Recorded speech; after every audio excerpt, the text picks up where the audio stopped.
Hello दोस्तों, स्वागत है। हेलो ब्यूटीफुल पीपल, स्वागत है आप लोगों का एक बार फिर से आपके अपने ही इस चैनल पर। और देखो, बिल्कुल सही आपके सामने जो आप अपनी स्क्रीन पे देख पा रहे हैं, बिल्कुल ठीक दिखा है आपको। क्या लिखा हुआ है? बिल्कुल पढ़िए पढ़िए। हाँ, बिल्कुल सही। हिंदी का संपूर्ण पाठ्यक्रम, अरे कंप्लीट सिलेबस ऑफ हिंदी। अब पहला क्वेश्चन देखो, सीधी बात पे आते हैं, सीधा मुद्दे पे आते हैं, फालतू की बात नहीं करेंगे, सीधा मुद्दे पे आता है। सबसे पहला क्वेश्चन, ये जो हिंदी का जो संपूर्ण पाठ्यक्रम है, ये किस चीज के लिए है? क्या ये किसी क्लास के लिए है? ये स्कूल जो स्टूडेंट्स हैं उनके लिए है? किसी एकेडमिक चीज के लिए है? या फिर किसी कॉलेज यूनिवर्सिटी के लिए? भाई साहब, बात को सुनना ध्यान से। ये जो हिंदी का संपूर्ण पाठ्यक्रम है, ये हर उस कॉम्पिटिटिव एग्जाम के लिए है जो भारतवर्ष में होता है और जिसमें हिंदी पूछी जाती है। चाहे हिंदी पूछी जाए या सामान्य हिंदी पूछी जाए, इस संपूर्ण भारतवर्ष के अंदर कोई भी ऐसी प्रतियोगी परीक्षा, कोई भी ऐसा कॉम्पिटिटिव एग्जाम जिसमें हिंदी पूछी जाए। लेकिन फिर वही बात आती है, क्योंकि हमारे मन में कहीं ना कहीं ये होता है, अरे एग्जाम का नाम तो बताओ फिर भी। तो फिर आपके केवल मन की तसल्ली के लिए कुछ एग्जाम्पल आप अपने स्क्रीन पर देख सकते हैं कि जो हिंदी का मैं सिलेबस यहां पर आज डिस्कस करने जा रहा हूं, उसके बाद क्लासेस, ये सभी प्रतियोगी परीक्षाओं के लिए, ये फॉर ऑल कॉम्पिटिटिव एग्जाम्स के लिए है। फॉर एग्जांपल, जैसे आप देखते हैं यूपी का जो बोर्ड है, उत्तर प्रदेश अधीनस्थ चयन सेवा आयोग, यूपी ट्रिपल एससी, ठीक है। इसके कोई भी एग्जाम हो, आपने देखा होगा, यदि आपने कभी भी यूपी ट्रिपल एससी का कोई एग्जाम दिया तो आपने देखा होगा वो हिंदी जरूर पूछता है। वो हिंदी पूछता ही पूछता है। यदि आपने कभी भी यूपी ट्रिपल एससी का कोई एग्जाम दिया है तो वो हिंदी अवश्य पूछता है। इसके अलावा यूपी में ही यूपी ट्रिपल एससी कराने जा रहा है पीईटी कराने जा रहा है, और उस पीईटी में भी हिंदी पूछी जाएगी, ठीक है। उसका सिलेबस भी हम इसी में कवर करने वाले हैं। इसके अलावा यूपीएसआई, ठीक, आप बिल्कुल सही देख रहे हैं, यूपीएसआई, यूपी पुलिस कांस्टेबल, और इसके अलावा यूपी टेट, सुपर टेट। अब देखिए, मैं बार बार मैंने यार यूपी इसलिए ऐड कर रखा है क्योंकि मैं बिलोंग करता हूँ यूपी से, तो मैंने ज़्यादा एग्जाम यूपी लिख रखे हैं। अब यदि जैसे मान लीजिए अब एचएसएससी भी यदि हिंदी पूछता है, तो अब खुद सोच के देखिए, क्या हरियाणा की हिंदी और हमारी हिंदी अलग हो जाएगी? नहीं होगा ना। अरे जो हम मानक हिंदी पढ़ते हैं वो थोड़े ना अलग हो जाएगी। बात आई समझ में? तो ये मत समझना कि जितने एग्जाम यहाँ पे लिख रहे हैं वो ये जो सिलेबस है बस केवल और केवल उनके लिए, ये सारे के सारे एग्जाम्स के लिए है। इसके अलावा यूपी बीएड का आप एंट्रेंस देंगे, उसमें भी हर जगह, मतलब मेरे कहने का मतलब, बार बार मुझे नहीं बोलना ये बात, कि कोई भी एग्जाम इस पूरे भारतवर्ष में, इस ऑल ओवर इंडिया में कोई भी ऐसा वनडे कॉम्पिटिटिव एग्जाम जिसमें हिंदी पूछी जाती हो, वहां ये आपके लिए एकदम कारगर। छोड़िए तो बहुत छोटा सा वर्ड हो गया। अभी जब आप सिलेबस देखेंगे ना आगे, तो आप देखेंगे वाह, हाँ वास्तव में सिलेबस है।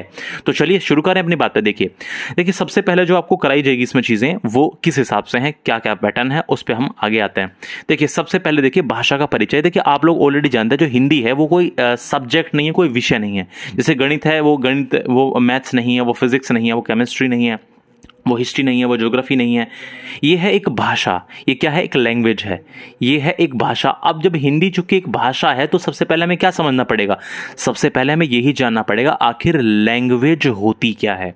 लैंग्वेज क्या होती है? वैसे नॉर्मली हम जानते हैं कि वो टूल जिसके माध्यम से हम अपने विचारों को दूसरों तक पहुंचाते हैं, वो माध्यम या साधन जिसके माध्यम से हम अपने विचारों को दूसरों तक पहुंचाते हैं, वही क्या होती है? भाषा। ये तो मैं खैर ऐसे ही बता दिया, हम आगे जब हम पढ़ेंगे तो वहां बहुत अच्छे से इस चीज को डिस्कस करेंगे और इसी में हम समझेंगे भाषा क्या होती है, लैंग्वेज के टाइप यानी भाषा के प्रकार क्या क्या होते हैं, भाषा के परिवार। अरे हाँ, याद रखना, भाषा के परिवार भी होते हैं, फैमिली भी होती है। बात आई समझ में? भाषा के परिवार भी होते हैं, भाषा की फैमिली भी होती है। आप वहां पढ़ोगे कि हिंदी किस भाषा परिवार की भाषा है, आप कहोगे बहुरूपीय भाषा परिवार की। अभी नहीं आएगा आपको समझ में, जिन्होंने थोड़ा बहुत पढ़ा होगा वो समझ जाएंगे, ठीक है। इंडो यूरोपियन लैंग्वेज फैमिली की भाषा, ये सब चीजें आएंगी कि भाषा परिवार क्या होते हैं और हमारी जो हिंदी है वो किस भाषा परिवार में आती है, हिंदी का भाषा परिवार क्या है। ये सारी की सारी चीजें आप सबसे पहले जो हमारा इंट्रोडक्शन होगा, जो हमारा पार्ट 1 होगा, जो हमारी यूनिट 1 होगी, उसमें हम यही डिस्कस करेंगे कि भाषा का परिचय। बस यही जानेंगे सबसे पहली चीज में तो, कि आखिर लैंग्वेज क्या है, लैंग्वेज की जरूरत क्यों पड़ी, क्या क्या क्वालिटीज होती हैं लैंग्वेज की।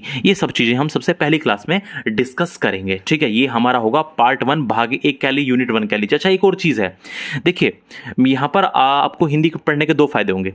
कुछ स्टूडेंट ऐसे होते हैं जो जिनका बैकग्राउंड इंग्लिश का होता है, यानी वो सीबीएसई बोर्ड से पढ़े हुए होते हैं या आईसीएसई बोर्ड से होते हैं, तो उनको हिंदी पे इतनी पकड़ नहीं होती।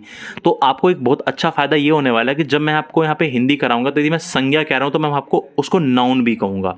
ठीक है, ये भी बात आपको मैं समझा दूँ, बिल्कुल दिक्कत नहीं आने वाली। यदि आपका बैकग्राउंड सीबीएसई भी है तब भी आपको हिंदी समझ में आ जाएगी। क्यों? क्योंकि मैं कुछ चीज़ों को, क्योंकि आप लोग इंग्लिश से रिलेट कर पाएंगे। वैसे देखो, हिंदी अलग लैंग्वेज है, इंग्लिश अलग लैंग्वेज है, दोनों का आपस में कोई लिंक नहीं है, लेकिन फिर भी हम ना रेफरेंस ले लेते हैं, और रेफरेंस से हमें वो चीज़ें समझ में आ जाती हैं। ठीक, तो देखिए भाषा है, और भाषा को समझने के लिए सबसे ज़रूरी चीज़ होती है हम अपने आसपास के समाज को समझें।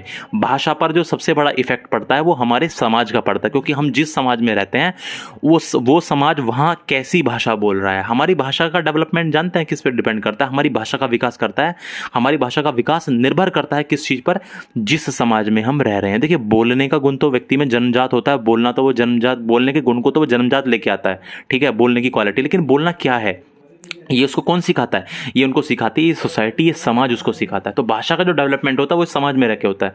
तो इसीलिए मैं कह रहा हूं कि हम रेफरेंस के माध्यम से भी बहुत सारी चीजें सीखते हैं। तो देखिए, सबसे पहला हमारा यूनिट क्या होगा? भाग 1 में हम समझेंगे भाषा का परिचय। ठीक है, इसके बाद हम आएंगे अपने भाग 2 में, और वहां पर हम समझेंगे हिंदी भाषा के तथ्य, the facts of Hindi language. वहां पर हम हिंदी भाषा के तथ्यों को समझेंगे, और हिंदी भाषा के हम हिस्टोरिकल फैक्ट समझेंगे। सबसे पहले कि हिंदी भाषा के ऐतिहासिक तथ्य क्या हैं, यानी हिंदी भाषा का आखिर विकास कैसे कैसे हुआ, कि पहले संस्कृति 2 प्रकार की थी, वैदिक संस्कृति, ठीक है, और इसके अलावा आम बोलचाल की संस्कृति, एक ऐसी संस्कृति जिसको हम वैदिक कहते थे, एक दूसरी संस्कृति जिसको हम लौकिक कहते थे।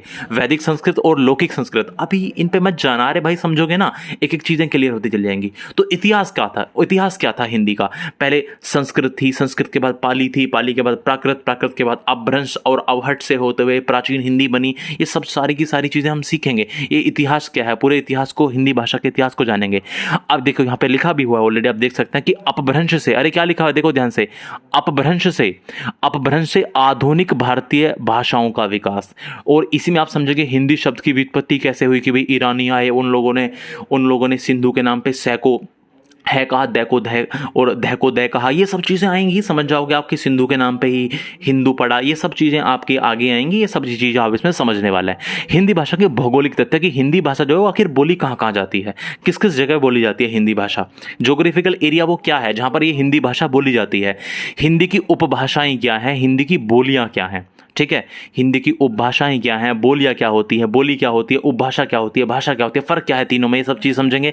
और हिंदी भाषा के इसके बाद होंगे हिंदी भाषा के राजनीतिक और संवैधानिक तथ्य। कहने का मतलब पॉलिटिकल सोर्स क्या है, मतलब कहने मेरे, जैसे आप जानते हैं 8वीं अनुसूची में भाषाओं का जिक्र किया हुआ है। तो ये सब चीज़ें हम समझेंगे कि लैंग्वेज जो है हमारी हिंदी, उसका राजनीतिक दृष्टि से महत्व क्या है। इसके बाद इसी में आपको और भी कुछ पॉइंट्स होंगे, जैसे मातृभाषा क्या होती है, अब राष्ट्रभाषा क्या होती है, राजभाषा क्या होती है। आप लोगों को पता होना चाहिए हमारी कोई राष्ट्रभाषा नहीं है, लेकिन हम समझेंगे फ़र्क क्या है, आखिर मातृभाषा, राजभाषा और राष्ट्रभाषा में क्या फ़र्क है। सारी की सारी चीज़ों को डिटेल में हम चर्चा कर रहे होंगे, इनके ऊपर डिटेल में हम डिस्कशन कर रहे होंगे। ओके, उसके बाद देखिए पार्ट 3, जो भाग 3 होगा हमारा, हम भाग 3 में पढ़ेंगे वर्ण के बारे में। किसके बारे में पढ़ेंगे? हम वर्णों के बारे में पढ़ेंगे।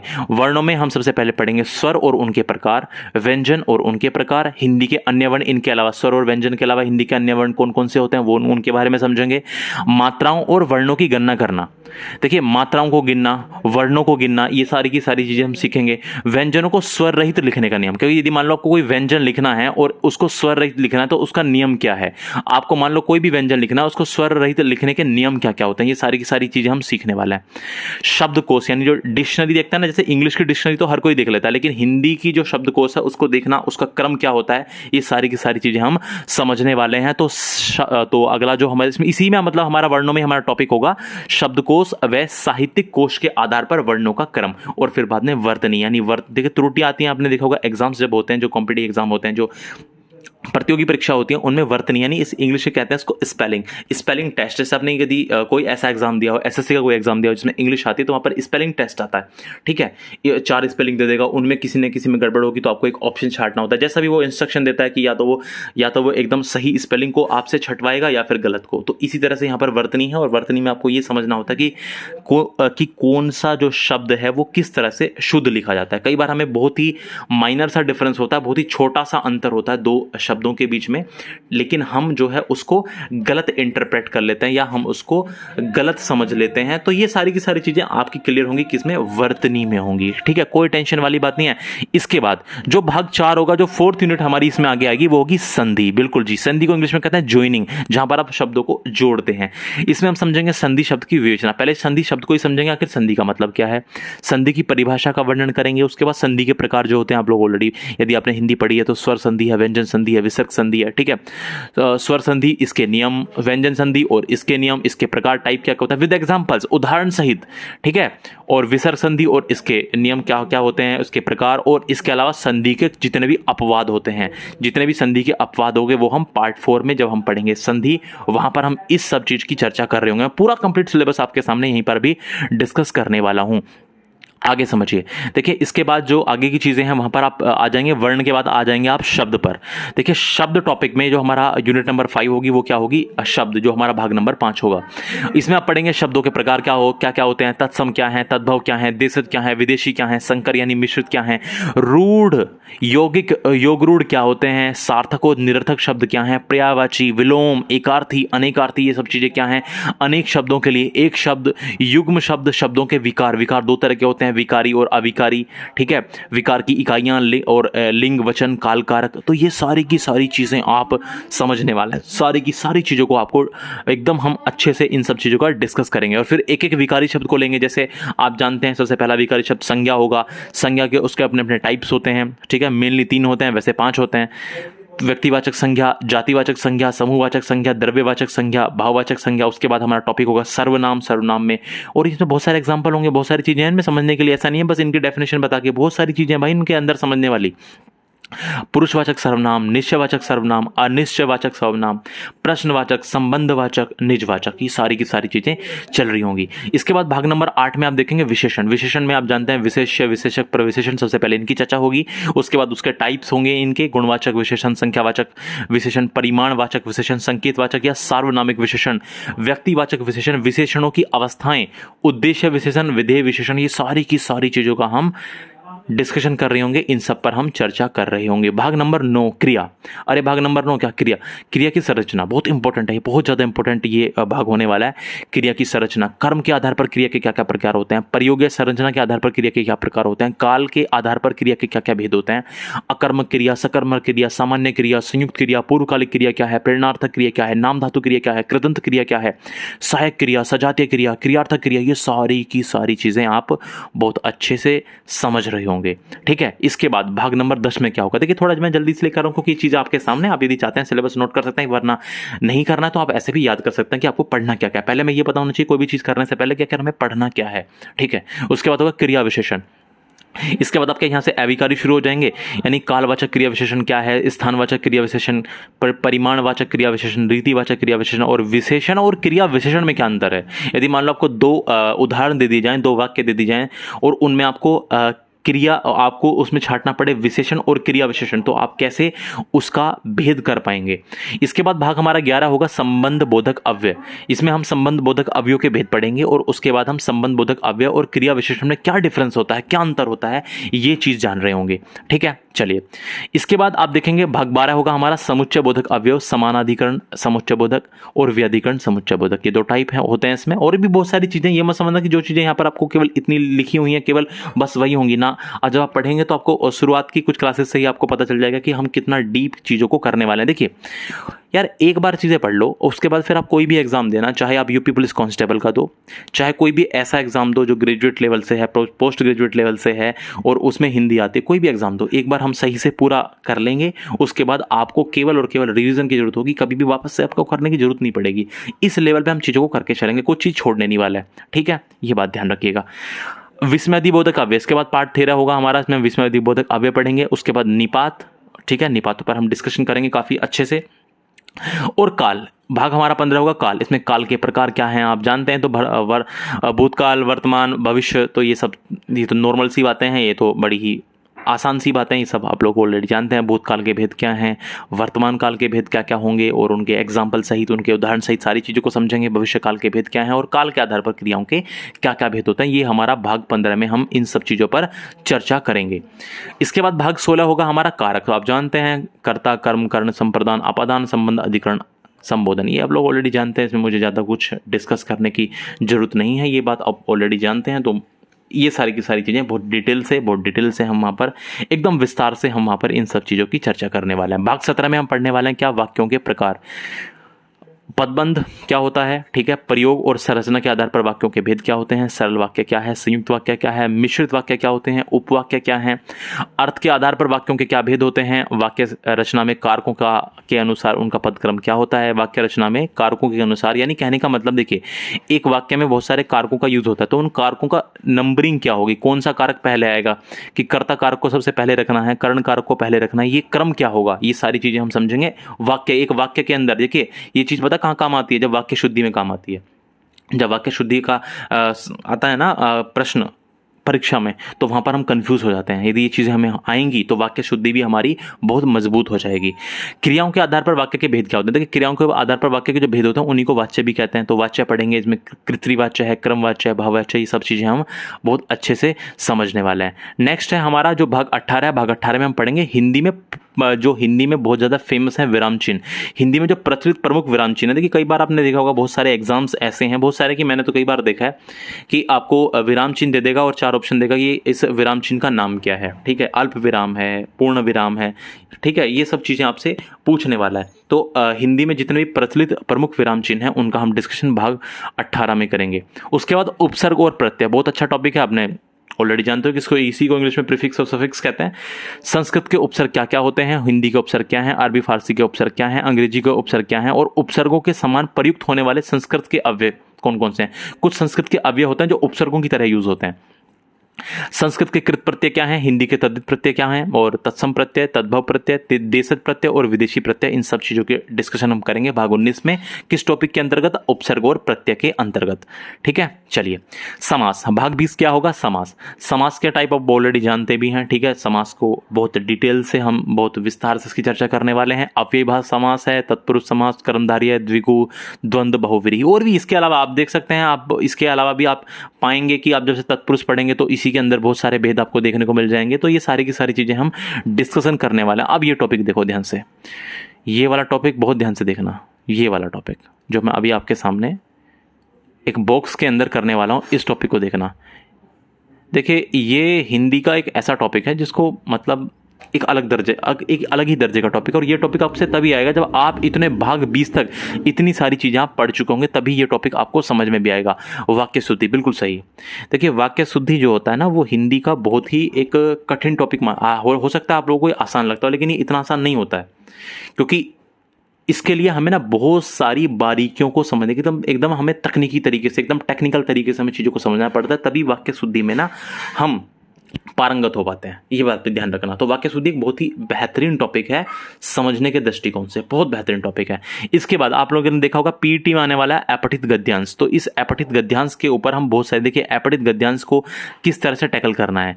देखिए कई बार क्या होता है, अपठित गद्यांश से एक ऐसा क्वेश्चन आ जाता है, मतलब इस तरह का एक क्वेश्चन होता है कॉम्पिटिटिव एग्जाम में, कि देखिए आपने इसको कभी पढ़ा तो है नहीं पहले, और फिर आप अपने विवेक से इसका उत्तर देते हैं। अब कई बार क्या होता है, जब उत्तर कुंजी आती है, आंसर की आती है, तो वहां पर आपने जो उत्तर लगाया होता है, आपको लग रहा है कि वो 100% सही है, हमें लग रहा होता है कि हाँ हमने जो लगाया वो एकदम 100% हमने बिल्कुल अपनी बुद्धि के अनुसार बिल्कुल सही लगाया, लेकिन आंसर की आती है तो वहां पर उसका जो आंसर है वो कुछ और निकलता है।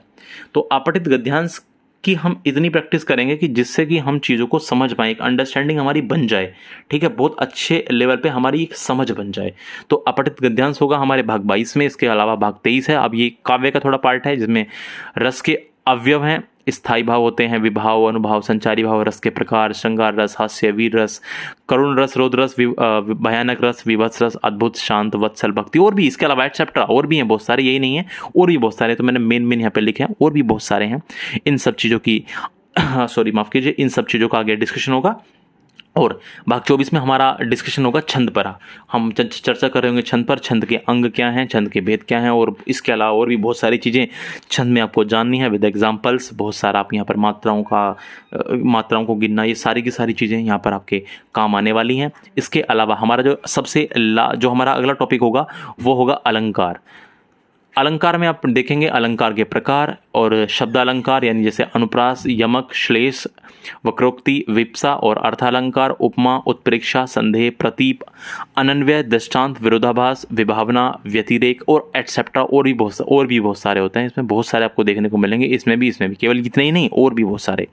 ठीक है, और देखो ये जो आप सबसे अंतिम भाग देख रहे हैं ये है हिंदी साहित्य। अब इस हिंदी साहित्य में आपको हिंदी साहित्य का इतिहास भी कराया जाएगा और आधुनिक हिंदी साहित्य है उसके बारे में भी बताया जाएगा। इसको मैंने अभी डिस्कस नहीं किया है, इसके लिए सिलेबस, हिंदी साहित्य का जो पूरा का पूरा सिलेबस है वो आपको एक अलग क्लास में, एक अलग वीडियो में देखने को मिलेगा। जिस तरह से मैंने भाग 25 तक आपको अब तक की हिंदी का सिलेबस बताया है, और इसलिए मैंने भाग 26 में ये अपने आप में हिंदी साहित्य जो है ये पूरा अपने आप में इसका डिटेल सिलेबस। देखिए हिंदी साहित्य एक ऐसी चीज़ है, मुझे नहीं लगता बहुत सारे लोगों ने इसको डिटेल पढ़ा होगा। यदि आपके पास हिंदी विषय रहा है स्नातक में या स्नातकोत्तर में तो एक अलग बात है, वरना यदि आपके पास यदि 12th क्लास तक ही हिंदी रहा है तो मुझे नहीं लगता हिंदी साहित्य में आपकी पकड़ जो है वो अच्छी होगी। तो हिंदी साहित्य के लिए हम अलग क्लास में पूरा सिलेबस डिस्कस करेंगे, किस तरह से हिंदी साहित्य को हमें कवर करके चलना है। तो देखिए ये अब तक मैंने आपको बताया हिंदी का सिलेबस जो हम कवर करने वाले हैं, हिंदी का पूरा संपूर्ण पाठ्यक्रम। किसी भी एग्जाम के लिए, कोई भी आप एग्जाम दें, किसी भी आप एग्जाम को देने चले जाएं, और इसको करने के बाद कॉन्फिडेंस जो है वो एक अलग लेवल पे होगा। ठीक है, तो देखिए इतना ही फ़िलहाल मुझे बताना था इस वीडियो में, इस क्लास में मुझे इतना ही बताना था। अब फिर हमारी ये तो थी केवल सिलेबस की क्लास, और आपने, मुझे उम्मीद है आप लोगों ने ये सारा का सारा सिलेबस देखा होगा। कोई डाउट है यदि मन में तो गो इन कमेंट बॉक्स, आप वहाँ पे जाके कमेंट कर सकते हैं। ठीक है, और आपको क्लासेस आगे की चाहिए होंगी, आप प्लीज़ सब्सक्राइब ज़रूर कर लीजिएगा, थोड़ा मोटिवेशन मिल जाता है उससे, और फिर कोशिश रहेगी हमारी कि क्लास बहुत जल्दी से जल्दी आपको अच्छे तरीके से प्रोवाइड कराई जाए। बहुत बहुत धन्यवाद आपका इस क्लास में जुड़ने के लिए।